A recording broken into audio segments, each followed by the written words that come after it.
ప్రొద్దున ఆర్టీసీ బస్సును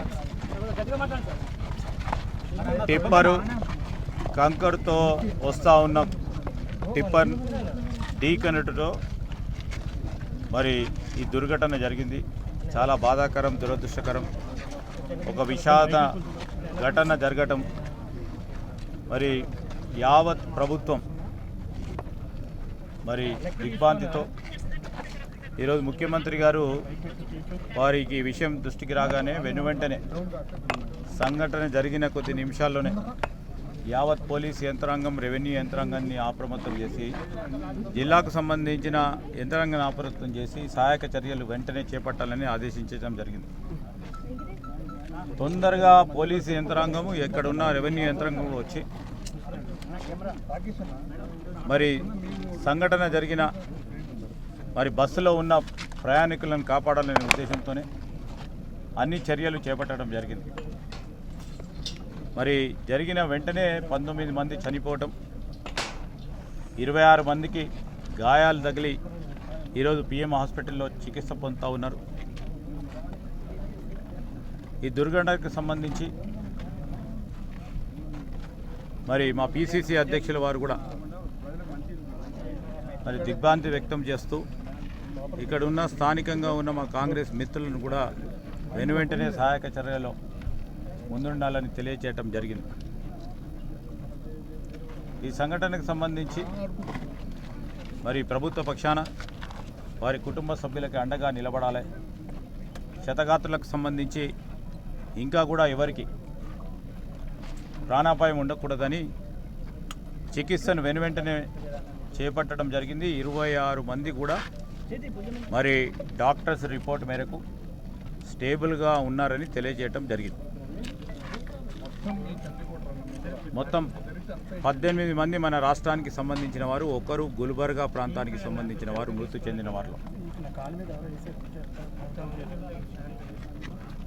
ముఖ్యమంత్రి గారు ప్రభుత్వం తరఫున మరి సహాయక నిధి నుంచి కానీ ట్రాన్స్పోర్ట్ డిపార్ట్మెంట్కి సంబంధించి కలుపుకొని 7 లక్షల రూపాయలు ఎక్స్గ్రేషియాను ప్రభుత్వం తరఫున ప్రకటన చేయటం జరిగింది. ఎవరైతే పేద వర్గాలకు సంబంధించిన వారు దాంట్లో ఉన్నారో కొంతమంది వచ్చి మాకుతో సంప్రదింపులు చేయటం జరిగింది. వారికి అయితే ఎవరైతే పెద్ద దిక్కు లేకుండా పోయారో కుటుంబానికి, అదేవిధంగా ఈ 19 మంది సంబంధించి వారి కుటుంబ సభ్యులను ఆదుకునే ప్రతి విషయంలో ప్రభుత్వం ముందట ఉంటుందని, మరి క్షతగాత్రులైన ఇతర ప్యాసింజర్స్కి సంబంధించిన విషయంలో పూర్తి స్థాయిలో వైద్య చికిత్సను చేపట్టి ముందుకు వెళ్తామని ఈ ద్వారా వారికి తెలియజేస్తూ ఉన్నాం. అయితే బాగానే ఉంటుంది, అవగాహన ఉన్న వ్యక్తులు బాగుంటే మాట్లాడతారు. మా ప్రభుత్వం ఏర్పాటైన వెంటనే ఈ నేషనల్ హైవేకి సంబంధించిన నిధులు ఏర్పాటు చేసుకొని దీన్ని వేగవంతంగా ముందుకు తీసుకెళ్లే ప్రయత్నం చేసినప్పుడు, గ్రీన్ ట్రిబ్యునల్కి సంబంధించిన అంశం వచ్చినప్పుడు పనులు మొదలు పెట్టలేకపోయినాం. చాలా కష్టపడి ముఖ్యమంత్రి గారి నేతృత్వంలో నేరుగా ముఖ్యమంత్రి గారే స్వయానా దీంట్లో ట్రిబ్యునల్కు సంబంధించి మరి సాంకేతిక పరమైన అంశాలు ట్రిబ్యునల్ ఏవైతే లేవనెత్తిందో దాన్ని పరిష్కారం చేయాలి. ట్రిబ్యునల్లో వాద్యం వేసిన వారితో కూడా మాట్లాడి ఈ రోడ్డు అవసరము, చాలా ముఖ్యమైన రోడ్డు, ట్రాఫిక్ డెన్సిటీ ఎక్కువ ఉన్న రోడ్డు, దీని పరంగా మీరు అందరూ కూడా ఆలోచన చేయండి అని మరి ఇక్కడున్న చేవెళ్ళ శాసనసభ్యులు, అదేవిధంగా మా పరిగి శాసనసభ్యులు మరి రామ్మోహన్ రెడ్డి గారు ప్రత్యేకించి అనేక సందర్భాల్లో మీటింగ్లు ఏర్పాటు చేసుకొని ఎవరైతే వాద్యం వేశారో గ్రీన్ ట్రిబ్యునల్లో వారితోని సంప్రదింపులు చేసి ముఖ్యమైన రోడ్డు అని, దీనికి సంబంధించిన ప్రాముఖ్యతను గుర్తించండి, ఇబ్బందికరంగా ఉందని ప్రభుత్వం ఉన్నాం. కానీ గ్రీన్ ట్రిబ్యునల్లో ఉన్న తరుణంలో మరి మొన్ననే చాలా వరకు మేము దాదాపు సంవత్సరం పూర్తి దీని వెనకాల ఉంటే 31 తారీఖు నిన్నగాక మొన్న 2 రోజుల క్రితం గ్రీన్ ట్రిబ్యునల్ పరంగా స్టే వెకేట్ చేసుకోవటం జరిగింది.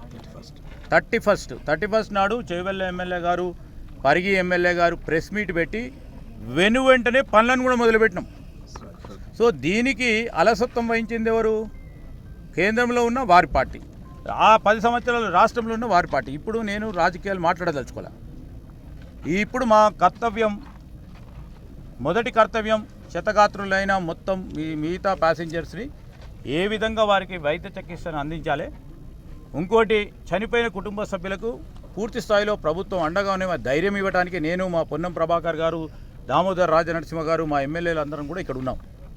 సో మేము ఈరోజు చెప్తా ఉన్నాం, రాబోయే 18 నెలల కాలంలో ఈ పూర్తి స్థాయిలో రోడ్డు నిర్మాణం జరగబోతా ఉంది. ఎందుకు చెప్తాను అంటే 31st నాడు ఈ గ్రీన్ ట్రిబ్యునల్కి సంబంధించి ప్రభుత్వం బాగా ప్రోయాక్టివ్గా గ్రీన్ ట్రిబ్యునల్కి సంబంధించి ఎవరైతే గ్రీన్ ట్రిబ్యునల్లో వాద్యం వేశారో వారితో సంప్రదింపులు చేసి దానికి ఒక సొల్యూషన్ తీసుకొచ్చింది. ఆ తరుణంలో అనుకోకుండా ఇది సంఘటన జరిగింది. దురదృష్టవశాత్తు ఈ విధమైన సంఘటన జరగకూడదు. మరి ఇట్లాంటి సంఘటనలు జరుగుతూ ఉన్న సందర్భంలో మేము చేయాల్సింది ఈ 18 నెలల కాలంలో ఏం చేస్తాం, మనం ఇంకేదైనా సహాయక చర్యలు కానీ తీసుకోవాల్సిన ముందస్తు చర్యలు కానీ తప్పకుండా తీసుకునే ప్రయత్నం చేస్తాం. ఈ రోడ్డు పైన కంకర వేయాలన్నా, ఈ రోడ్డు వెడల్పు చేయాలన్నా గ్రీన్ ట్రిబ్యునల్ స్టే ఆర్డర్ ఉండే. ఈరోజు 31st నాడు అయింది కనుక ఇప్పటి నుంచి చూడండి మీరు అని చేస్తాం. కానీ కాకపోవాల్సి ఉండే ఈ దుర్ఘటన జరిగింది. మరి అందరూ కూడా వాద్యం వేసిన వాళ్ళు చూస్తూ ఉన్నారు, గ్రీన్ ట్రిబ్యునల్ స్టే ఆర్డర్ ఇచ్చిన వాళ్ళు చూస్తూ ఉన్నారు. ఇక్కడ ప్రజలు పడతా ఉన్న ఇబ్బందులు పడతా ఉన్న ప్రజానికం కూడా వాస్తవిక విషయాలు తెలుసు.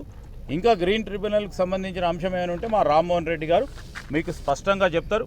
అయినా కానీ ఈరోజు ఈ సమయంలో మేము ప్రభుత్వం తరఫు నుంచి చనిపోయిన కుటుంబ సభ్యులకు అండగా నిలబడటానికి వచ్చినాం.